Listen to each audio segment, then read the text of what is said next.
Before I tell you what you're about to hear, I need you to understand something. This story is not about a lost treasure.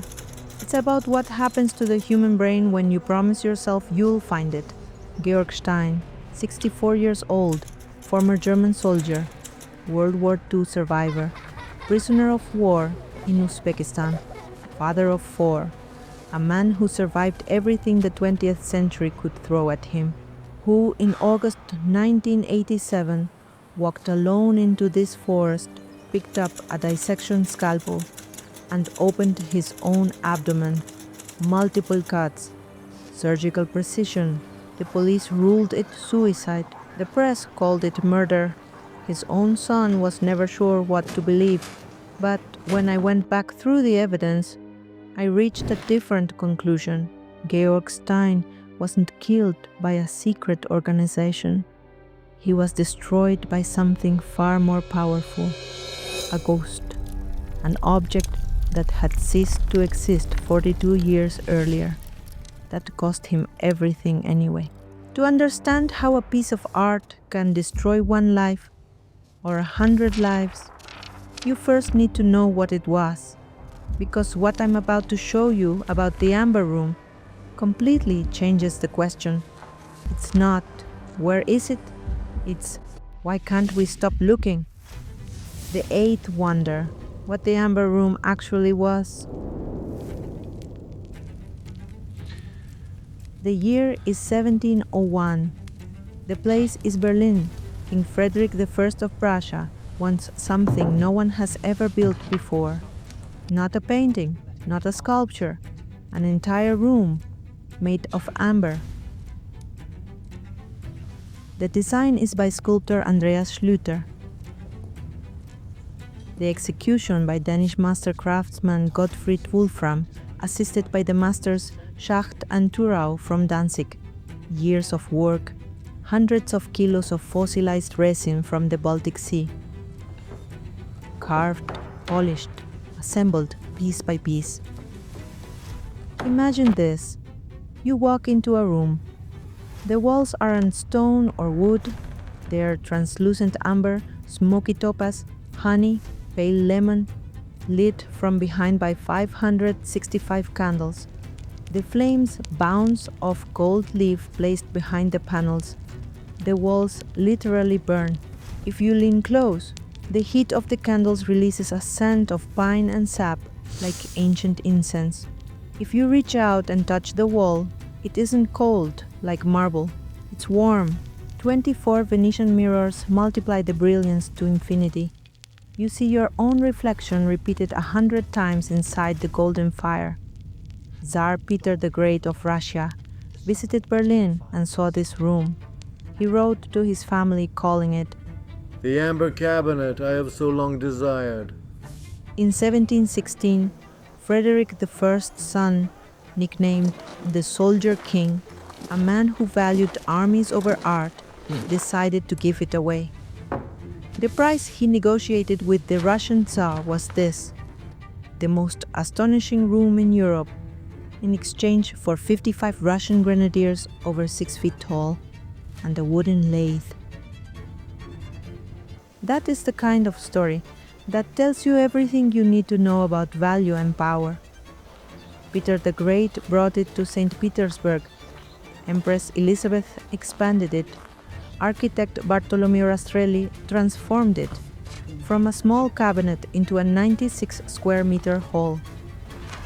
Over 6 tons of amber, 4 Florentine mosaics of pietra dura, hard stone, golden pilasters, a wonder that took decades to build. The world called it the eighth wonder of the world. And here is where the problem starts.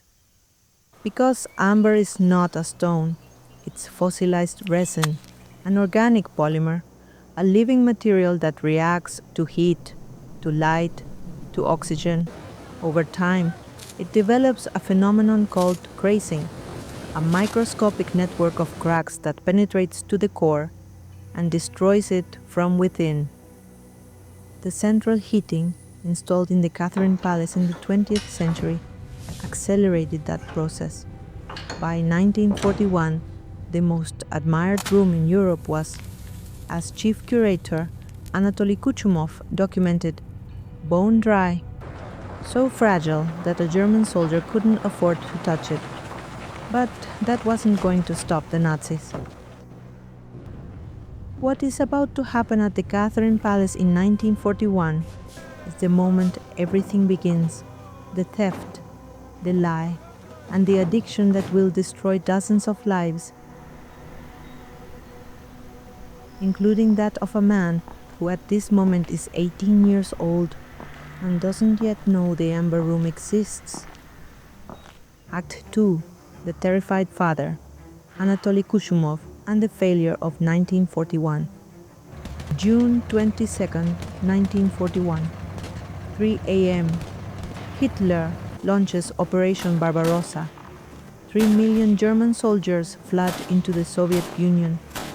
At the Catherine Palace outside Leningrad, a 40-year-old conservator named Anatoly Kuchumov is having a breakdown. Kuchumov wasn't simply the curator of the Amber Room. He was its guardian since 1932. He had risen from inventory clerk to chief curator by 1939. He knew every panel, every crack, every fragment. Researchers Catherine Scott Clark and Adrian Levy, in their book The Amber Room, document that he regarded it with what they describe as the terrified reverence of a parent with a terminally ill child. And that child was about to fall into Nazi hands. The Nazis are 40 miles away, maybe 48 hours. Kuchumov has to evacuate 6 tons of extremely fragile amber. He approaches the first panel, carefully, so carefully. He lifts it, and it crumbles in his hands. He writes in his diary, a document Scott Clark and Levy found in the TGALI archives in St. Petersburg. A trial removal of one of the panels has resulted in disaster. The amber coating has come away from the mount and shattered completely. We cannot move the Amber Room. So he does the only thing he can. He covers 6 tons of Europe's most famous artwork with cheap floral wallpaper, like hiding the Mona Lisa with a bedsheet.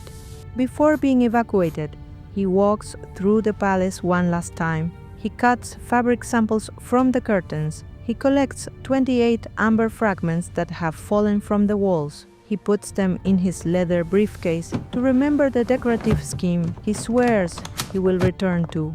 September 14th, 1941. The Nazis arrive. Officer Solms Laubach enters the room. He sees the wallpaper and tears it down with his bare hands. What follows is terrifying in its efficiency. 2 German experts dismantle the entire room in 36 hours. They pack 6 tons of amber into exactly 27 wooden crates. They load them onto a train bound for Königsberg, today's Kaliningrad, Russia. Kuchumov watches them drive away, and in that moment, something inside him breaks, because in Stalin's Soviet Union, that kind of failure had a price, and Kuchumov knew it. In Königsberg, the room is installed in the medieval castle by its new custodian, Alfred Roth, the city's museum director, an amber specialist, a man who describes it as the Amber Room that has returned to its homeland. He registers it as item number 200 in the museum's gift book, and for 3 years he displays it to the public. But the war is closing in. In August 1944, the RAF bombs Königsberg on 2 consecutive nights. The castle is partially destroyed. Roth moves the 27 crates to the basement of the south wing. On April 5th, 1945, Roth confirms in writing. The crates are still in the castle. 4 days later, Königsberg falls. What happened between April 9th and 11th, 1945 in that castle is the truth an entire state decided to bury for 50 years. And to understand why, you need to meet the man who arrived to look for what remained. Act 3. The Fire. What Brusov found and what the state chose to hide. April 9th, 1945. Königsberg officially surrenders. Most people assume the Nazis are the ones who destroyed it or hid it somewhere before running. They didn't do either. Here is the fact that no official Soviet account ever wanted to mention.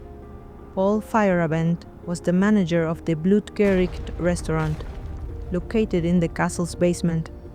He was inside until the very last moment.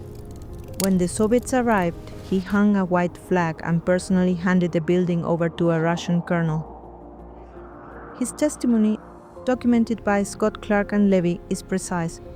The castle was intact when he surrendered it. No active fires, no flames.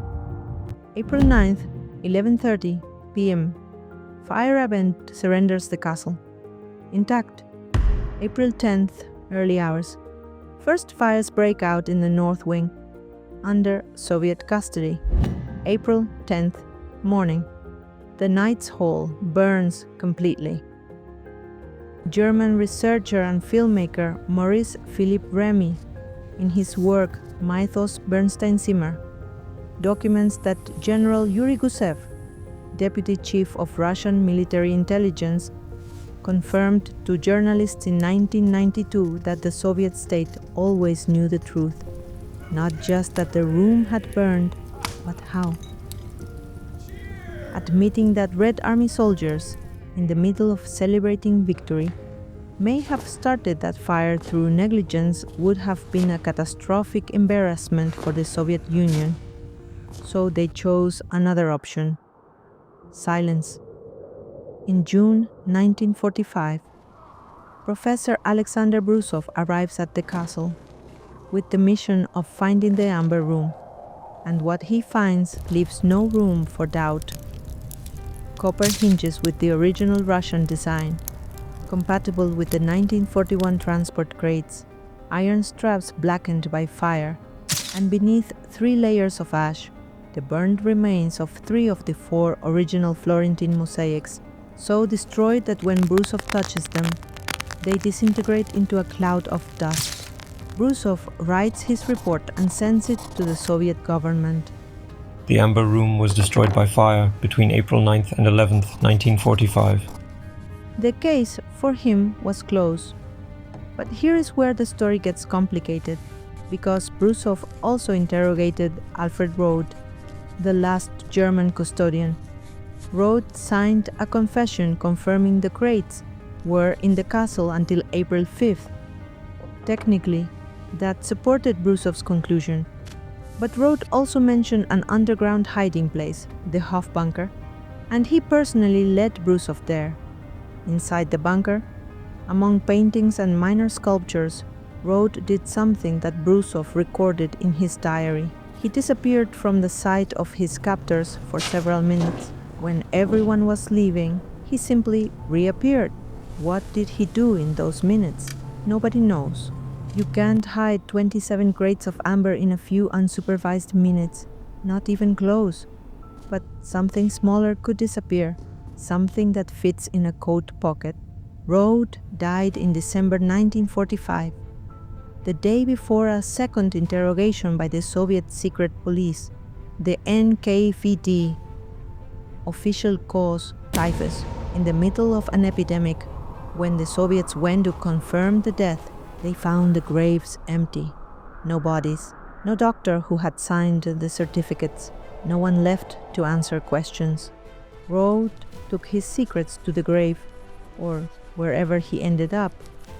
Meanwhile, Brusov's report was classified, and the Soviet state made a decision that would change history. If the room was destroyed, the Soviet Union had to explain how. But if the room was missing, they could blame the Nazis. They could use it as leverage against West Germany. They could turn their embarrassment into propaganda, and for that, they needed an architect. The man who took that job wasn't a KGB agent.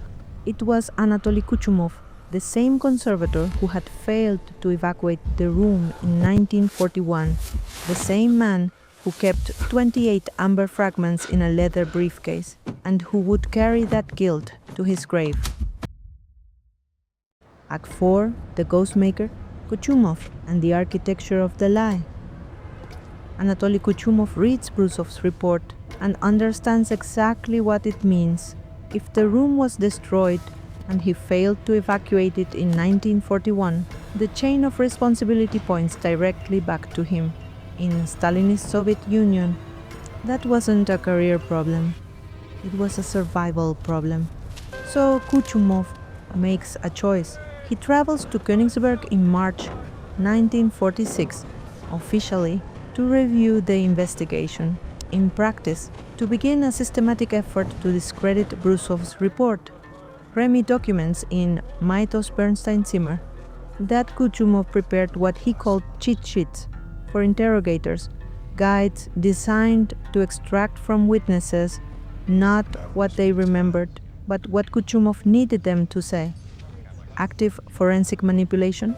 In 1958, Kuchumov escalated his operation, working as special advisor to the Kaliningrad Search Committee. He coordinated with the local Communist Party secretary, a man named Benjamin Grolevsky, a public disinformation campaign. Grolevsky published 3 articles in the newspaper Kaliningradskaya Pravda in July 1958, under the pen name Vladimir Dmitriev. Article of July 6th. Brusov's report is unprofessional and full of errors. Article of July 9th. Rode and his wife were poisoned to silence them. Their graves are empty. There is a conspiracy. Article of July 12th. Soviet traitors helped the Nazis. There are suspects. There are names. People must search. How do I know it was Kuchumov who coordinated all of this? Because Scott Clark and Levy found the proof in Kuchumov's personal archive at the TGALI, the Central State Archive of Literature and Art in St. Petersburg, in an official 1969 document next to Grolevsky's name.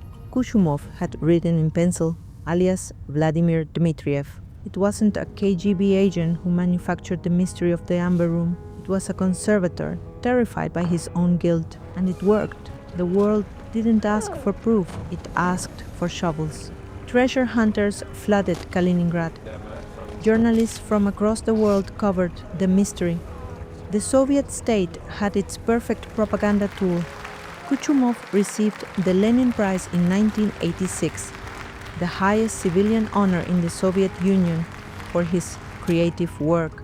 In 1989, he published a book titled The Amber Room, where he wrote that the room had not died, and urged lovers of beauty never to abandon the search. Scott Clark and Levy note that those final words, where he says the failure of the search must not be a cause for shame, read as though Kuchumov were defending himself against accusers who existed only in his own mind. He died in 1993, with his secret, but not before launching into the world a lie that had already found its perfect victim. Because in 1966, while recovering from a car accident in a Swiss sanatorium, a man read something about the Amber Room in the Sunday Times and made a decision that would destroy everything he loved. Act 5. The Addict, Georg Stein and the Virus That Has No Cure. Georg Stein was born in 1923 in Königsberg, the same city where the room had been. He served as a combat engineer in the Wehrmacht. He defended his hometown against the Red Army. He was captured in May 1944 and sent to prisoner of war camps in Uzbekistan and Leningrad. He didn't return to Germany until 1947, a man who survived the most brutal war of the 20th century, who built a new life, a strawberry farm in Stelle, near Hamburg, 4 children, a family. In 1966, he was in a car accident. While recovering in a Swiss sanatorium, journalist Anthony Terry published a series of articles in the Sunday Times about the confessions of Erich Koch, the former Nazi governor of East Prussia, from his cell in a Polish prison. Koch hinted that he knew where the Amber Room was. Stein read it. and something in his brain clicked. Neuroscientists have a name for that moment. They call it the click, the fraction of a second when your brain decides this is what will complete me. It's the same mechanism behind slot machines, gambling, the infinite scroll of social media. It's called variable intermittent reinforcement. Your brain releases more dopamine from the possibility of a reward than from the reward itself. The Amber Room was the perfect stimulus, not definitively destroyed, not definitively hidden. Maybe. Stein started with weekend trips, then weeks, then months. He interviewed former Nazis, dug in muddy fields, reviewed archives in 3 countries. What he didn't know was that someone was using him. The Stasi, East Germany's secret police, identified Stein as a useful Western fool. Their program had a name, Operation Pushkin, an obsessed searcher that could fit false information to keep Western investigators digging in the wrong places. An agent named Paul Encke, operating under the alias Dr. Paul Kohler, became his trusted source. He handed him fabricated secret documents. He whispered theories designed to confuse, and Stein believed every one of them because he needed to. His theories evolved over the years. First, it's in a bunker under Königsberg. Then, it's in a mine in Saxony. Then, it's in Argentina. And finally, in 1987, his definitive theory. The Amber Room was evacuated to the United States via Antwerp in May 1945. The CIA has it. It's in a vault in Virginia. No one believed him. Publishers rejected his book. His debts, 400,000 Deutsche Marks, became unpayable. His wife Elisabeth couldn't bear it. She took her own life in 1983. Georg Stein kept searching for 4 more years. His son Robert describes a man who ignored his 4 children and his 4,000 strawberry plants to chase a ghost. Robert handed investigators a white envelope filled with hand-drawn crosses, with 3 words written on it: deceit, lies, fear. 3 days before he died, Georg Stein sent a postcard to researcher Dr. Benno Spleeth. It read, "The investigation continues. I will soon publish a new book." Even at the end, even knowing it was a lie, he couldn't stop, because that's how addiction works. The drug doesn't care if it's killing you. You can't stop pulling the lever. But Georg Stein wasn't the only victim. The room destroyed lives long before he started searching, and kept destroying them after his death.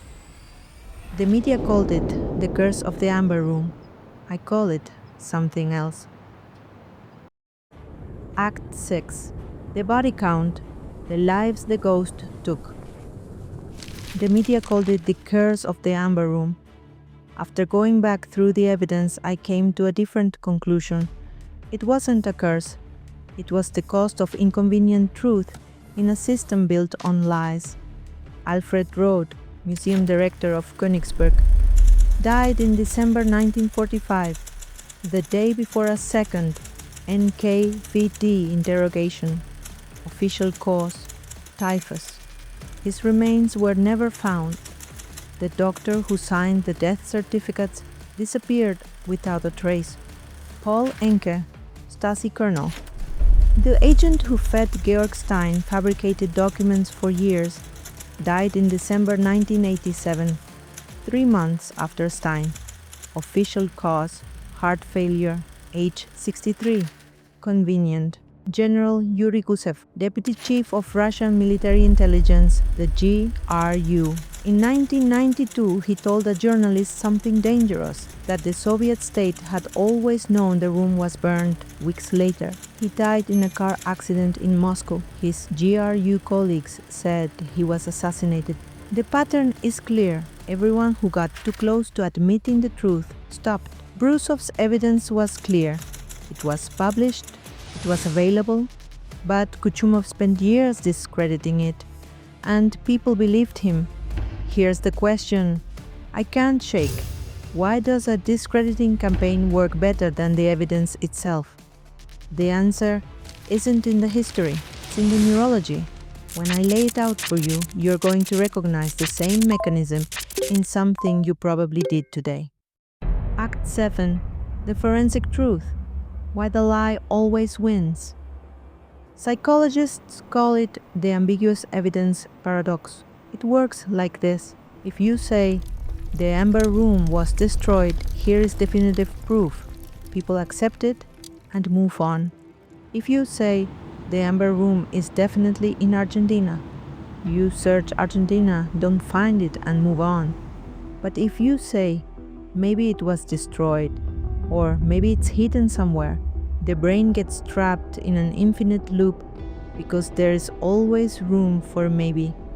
Now let me walk you through the evidence that closes that loop. Brusov found in April 1945 copper hinges with Russian design, exact dimensions matching the historical records of the 1941 crates, iron straps blackened by fire, burned remains of 3 of the 4 Florentine mosaics, disintegrating at the touch.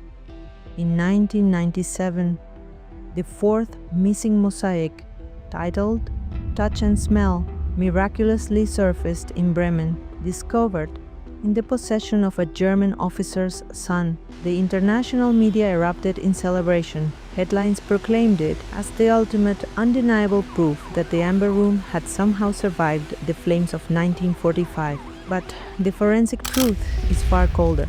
The paper trail proves that this mosaic wasn't even on the wall when the castle burned down. Official photographic records published in 1942 by the prestigious German art journal Pantheon confirm that the Amber Room panels installed at Königsberg already displayed a glaring, empty space where this piece belonged. The mosaic didn't survive the final inferno. It was looted individually by a rogue soldier as private plunder during the initial transit back in 1941. It never made it into the Knight's Hall. It survived precisely because it wasn't there. This isn't proof of survival. It's the exception that proves the rule. And here is the science that definitively closes the case. Amber is not a stone. It's fossilized resin, an organic polymer, flammable by nature. Its melting point between 200 and 380 degrees Celsius. The temperature of a building fire between 600 and 1000 degrees. At those temperatures, amber doesn't melt. It burns completely, like wood, like paper. It leaves almost no residue. That is why Brusov found no pools of melted resin, only ash and the things that don't burn, stone and metal. In German, amber is called Bernstein, burning stone. The evidence was always clear. The Amber Room burned between April 9th and 11th, 1945 in Königsberg Castle under Soviet custody, and the state that lost it chose to build a mystery rather than admit an embarrassment. Today, in St. Petersburg, there is an Amber Room you can visit. Perfect, beautiful. Built between 1979 and 2003 with a donation of $3.5 million from the German company Ruhrgas AG. And here's the question that actually matters. Do we rebuild what we lost? Or do we rebuild so we don't have to admit we lost it? Today you can visit the replica at the Catherine Palace. It's impressive. It's beautiful. The craftsmen spent 24 years rebuilding it. Tourists photograph it and marvel. But it's a replica, a ship of Theseus, as Scott Clark and Levy describe it. Not a restoration, a simulation, funded by a German company, as if Germany owed Russia an Amber Room that its own soldiers may have burned. The irony is perfect. Anatoly Kuchumov died in 1993. He never confessed. But his archive, the same one he helped clean of uncomfortable truths, shows he always knew. That Brusov was right, that the room had burned. Georg Stein died in 1987 in a Bavarian forest. 3 days earlier, he wrote to a researcher telling him the investigation continues. One created the ghost to survive, the other was destroyed chasing it. And that leaves me with a question: which is worse? Destroying your life searching for a lie, or destroying 1,000 lives creating it? Because this isn't just history. Right now, millions of people are chasing ghosts, conspiracy theories, get-rich-quick schemes, algorithms designed to keep you in the loop. The mechanism is identical: variable intermittent reinforcement, the promise of infinite reward, the inability to stop. And somewhere there are new Kuchumovs, creating new ghosts, feeding new addictions.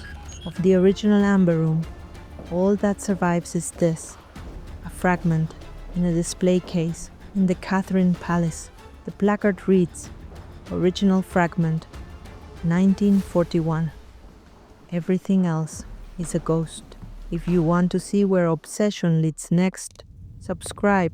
Next up, a 13-year-old inherited a throne after his own mother tried to have him killed.